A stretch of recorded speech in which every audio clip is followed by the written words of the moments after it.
Second intermission. Wow, the Leafs are killing him. Oh, I know. He's even got a sham.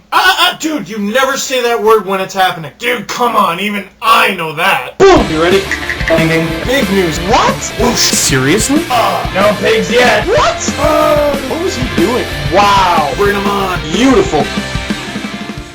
Leafs win 5-2 against the Atlanta Thrashers, and they recover from the Boston debacle, but I have a problem with the 2 part of the 5-2 score. Now, there are several reasons Toskala had the shutout bid broken. For example, on the second goal, Caberlet wasn't on his man. But during the second intermission of the broadcast, Bill Waters, Sportsnet AM 640, said the forbidden word right before the commercial, like he couldn't have waited 5 seconds. Oh, and Toskala's going for a shutout. And Leafs Nation lets off a collective faith plum. And then Atlanta scores a pair in the third. And I don't consider myself superstitious, but really? But let's focus on the positives. The Leafs get off to a 5-0 lead. If you want to recover from a 7-2 loss, that's the way to do it. And I think a lot of people are talking about the Leafs offense today. Alexei Ponikarovsky was named first star of the game. 2 goals, 1 assist for 3 points and a +2. Yeah, I think so. But to me, despite the 2 late goals, I don't care what you think, Vesa Toskala was the first star of that game, hands down. Toskala made huge save after huge save. One of them was on Evander Kane. There was at least one in every period. And they were all at points in the game where Atlanta was either tied or really close. And when you talk about timely saves to help your team, that game was a perfect example of it. Toskala looked great. And despite the tripping penalty he took, Matt Stajan had a solid game too, a goal and an assist for 2 points, a +2, and a few key defensive zone plays. And it should be mentioned that though no Leaf finished with a minus rating, only one finished with a +3, and it was Ian White. How does he keep doing that? The 5-2 win was just what the doctor ordered after getting their butts kicked 7-2 by the Bruins, and it happened with a couple familiar faces in town. The good old pairing of Antrobina, also known as Nick Antropov, and Pavel Kabina. Atlanta fans, you jealous? And people have been talking about the kind of seasons they're having, and the Leafs shouldn't have let them go.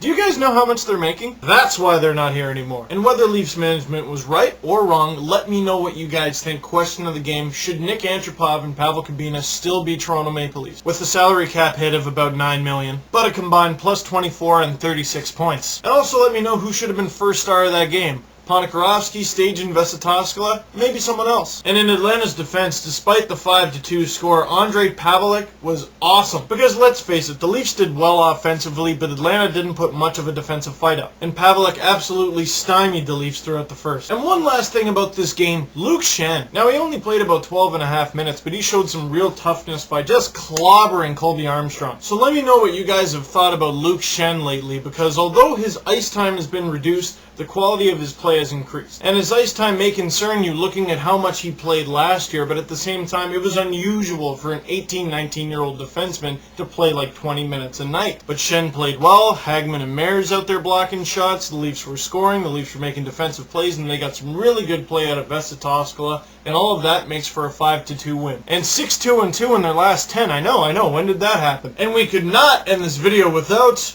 Mr. Block aside. In the Devils shutout last night, Martin Brodeur registered his 103rd career shutout, tying the Titanic of shutout records. No one ever thought it would sink with Terry Sawchuk. So Canadians, let me ask you a question. Should MB103 be Canada's starting goaltender at the Olympics? Give me a yay, nay, or a may be. Add me on LeafSpace, Facebook, and Twitter. I look forward to your responses. Peace, guys.